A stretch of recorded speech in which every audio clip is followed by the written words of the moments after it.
Graça e paz, Deus abençoe a todos. Estamos de volta com a primeira carta do apóstolo Paulo à igreja de Corinto. Vamos à leitura aqui, no capítulo 15, a partir do 12º versículo, o apóstolo Paulo falando mais claramente sobre a ressurreição de Cristo Jesus. Ora, se tem sido proclamado que Cristo ressuscitou dentre os mortos, como é possível que alguns dentre vocês afirmam que não existe ressurreição dos mortos? Então, se não há ressurreição dos mortos, nem Cristo ressuscitou. E se Cristo não ressuscitou, é inútil a nossa pregação, como igualmente é improdutiva a vossa fé. Pior que isso, seremos considerados falsas testemunhas de Deus, porque contra ele testemunhamos que ressuscitou a Cristo dentre os mortos. Todavia, se é verdade que os mortos não ressuscitam, então ele também não ressuscitou a Cristo. Porquanto, se os mortos não ressuscitam, nem o próprio Cristo foi ressuscitado.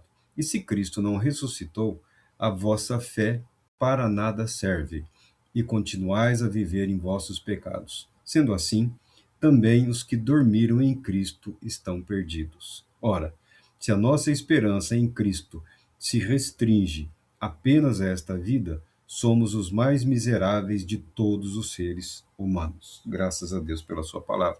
Vou enfatizar aqui o último versículo. Ora, o 19º versículo. Ora, se a nossa esperança em Cristo se restringe apenas a esta vida, somos os mais miseráveis de todos os seres humanos. É importante lermos e meditarmos na palavra de Deus. Uma das coisas que ocorre na nossa mente, na nossa vida, quando dedicamos algum tempo à leitura, ao estudo e à compreensão da Bíblia Sagrada, da palavra de Deus, é que passamos a perder a ingenuidade em relação a nós mesmos e em relação à igreja. O apóstolo Paulo aqui está corrigindo a igreja de Corinto nas suas deficiências.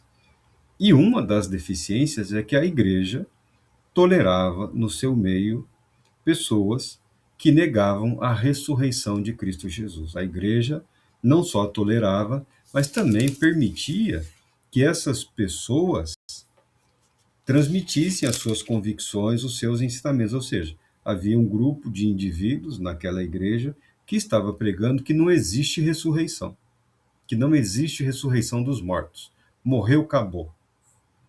Como se diz hoje, não, morreu, acabou. Aí o que faziam na igreja? Bom, o que faziam na igreja é o que o apóstolo Paulo aqui está tentando corrigir. O que eles faziam na igreja era enfraquecer ou desanimar a igreja no tocante à sua fé e à sua esperança. Talvez fossem pessoas boas, talvez fossem pessoas ótimas, talvez fossem seres humanos excelentes, campeões de boas obras, sempre dispostos a ajudar, a auxiliar, contudo, com uma séria deficiência doutrinária e espiritual, porque eram pessoas que negavam que Deus ressuscitou a Cristo Jesus dentre os mortos. Ainda que não falassem exatamente isso, negavam a ressurreição dos mortos. Não, não vai ter ressurreição nenhuma, ninguém vai ressuscitar, não existe ressurreição. E a igreja de Corinto estava com essa dificuldade. Ora, o apóstolo Paulo sequer falou em excluir essas pessoas ou proibi-las de estarem na igreja. O que o apóstolo Paulo orienta, o que o apóstolo Paulo busca, é que a igreja transmita a mensagem do evangelho de uma forma plena, de uma forma completa. Quem não está em concordância com o evangelho de Cristo Jesus, quem tem lá as suas dificuldades, e todos nós o temos, tá? Não sejamos ingênuos. Todos nós temos alguma dificuldade em algum ponto, mas pela fé confessamos a verdade, confessamos a palavra, ainda que guardemos conosco ali alguma dúvida no tocante à atualidade de alguma verdade. Por exemplo, falando dos dons espirituais, algumas pessoas têm sérias reservas em relação a isso. Eu não vejo problema nenhum, porque não é algo fatal, não é algo que é inimigo da vida eterna, tá? Porque os dons espirituais, eles são temporais.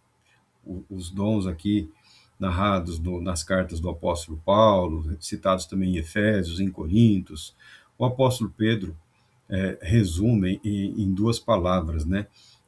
A pregação e o serviço. Resume em duas palavras o universo da vida espiritual da igreja. São temporais, dizem respeito a essa vida, isso é fato. Agora, a razão pela qual nós nos voltamos à igreja de Cristo Jesus é a convicção de que seremos ressuscitados da morte. E que no dia do juízo, e que não só cremos na ressurreição dos mortos, cremos na ressurreição dos mortos na vida eterna, mas cremos também, como a palavra de Deus ensina, que há um julgamento aí, tá? E nós cristãos acreditamos, e graças a Deus por isso, que aqueles que confessam o bom nome de Cristo Jesus e têm os seus nomes inscritos no livro da vida, ingressarão no reino eterno de Deus, no reino eterno de Cristo Jesus, tá? Isso nós cremos, isso nós confessamos, isso nós vivemos.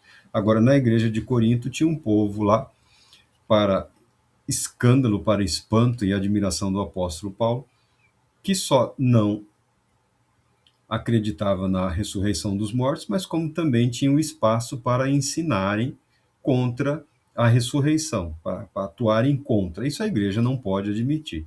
E Corinto era uma igreja bastante complicada nesse aspecto, porque a busca pelo estabelecimento de uma liderança naquela igreja era algo que estava fraturando a igreja, fragmentando a igreja, criando subseitas, subdivisões, enfraquecendo a doutrina. As pessoas tão preocupadas, cada um, em ensinar aquilo que lhes era mais próximo, que algumas pessoas têm esse problema, né? Eles têm ali algumas doutrinas pessoais, particulares, algumas doutrinas pelas quais eles se interessam mais do que pelas outras. Nós devemos estudar, meditar na palavra de Deus como um todo para buscar uma compreensão abrangente do que a palavra de Deus nos transmite no tocante à preparação das nossas vidas para a boa vida cristã, para o testemunho cristão e também para o serviço cristão. Isso não foi uma novidade só em Corinto, tá? Isso não foi novidade só em Corinto. Eu, um tempo atrás, lendo um livro aí, sobre a vida de um jovem, de um pastor, de um missionário, ele, no exame para a ordenação, ao ser questionado em relação às doutrinas básicas sobre os fundamentos da fé cristã, ele ele não negou, ele confessou, aquele jovem tinha dificuldades em relação ao chamado mistério da encarnação. Mas o que é o mistério da encarnação? É o nascimento virginal de Cristo Jesus. O nascimento. O Verbo se fez carne. Jesus nasceu por atuação, por obra direta do Espírito de Deus no ventre, no óvulo lá da Virgem Maria. Tá? Isso é um milagre, isso é um mistério. É um milagre e um mistério, ainda que nós estejamos falando e explicando. Não existe meios para nós explicarmos o milagre. Aconteceu como foi dito, ensinado e proclamado. Quando isso faz parte das suas convicções, o Espírito de Deus te conduz a um estado de certeza absoluta. E ainda que você entenda, que você compreenda, o mistério em si não é apagado, o mistério em si não é retirado, tá bom? É um mistério, algo que não acontece. Aconteceu uma única vez, um milagre, um evento único na história da humanidade. Esse pastor disse que tinha dificuldades em relação a isso, ele não acreditava nisso, e apesar de ter sido seriamente advertido, não foi impedido de ingressar no ministério, iniciou seu ministério, a atividade pastoral, e com o passar do tempo, isso que para ele era uma dificuldade, era um obstáculo, foi vencido, foi superado, e ele teve um ministério muito bem sucedido, muito bem sucedido. Nem sempre ocorre no mesmo ritmo a acomodação espiritual e a intelectual. Nem sempre. Por isso, a igreja, além da pregação, a igreja também tem a responsabilidade de ensinar, de doutrinar, de ensinar as verdades da palavra. Hoje se preocupam muito, cada uma com as suas doutrinas particulares, né? As doutrinas particulares. Ó, nós acreditamos nisso e que aquilo tem que ser dessa maneira, só como nós fazemos é o certo. Quando a Bíblia fala de doutrina, ela está falando da palavra de Deus.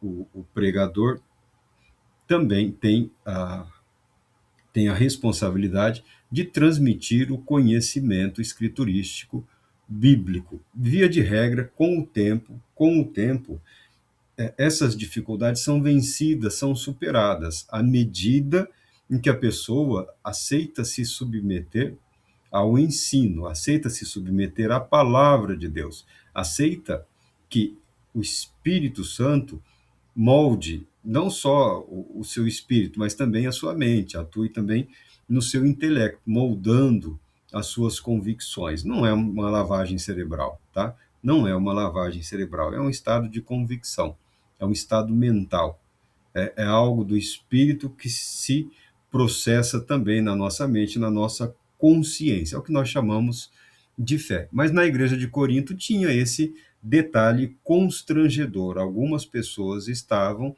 ensinando abertamente que não tem ressurreição dos mortos. O apóstolo Paulo proíbe que se pregue contra a verdade, tá bom? Se é para pregar, que seja a pregação a favor da verdade. Quem pode pregar?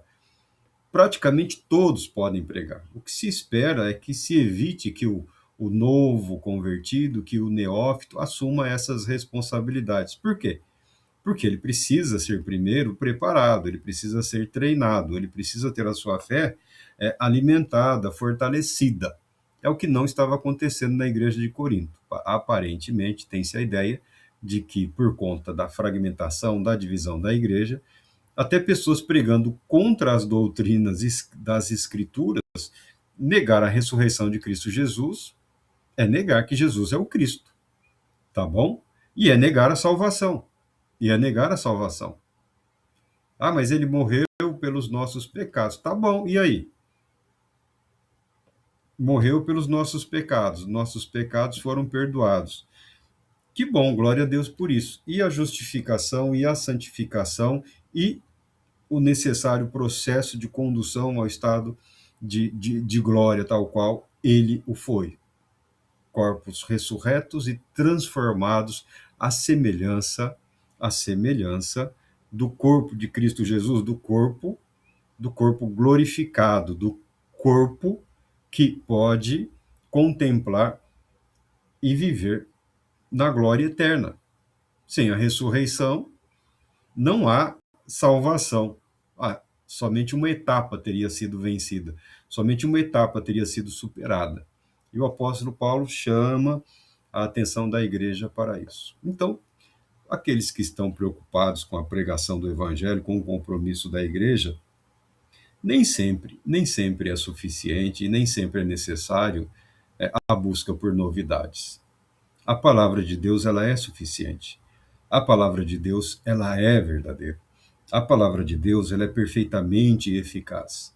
A palavra de Deus, associada à liberdade para a atuação do Espírito Santo, ela molda, ela prepara o cristão para a sua jornada neste mundo e nesta vida. Deus Todo-Poderoso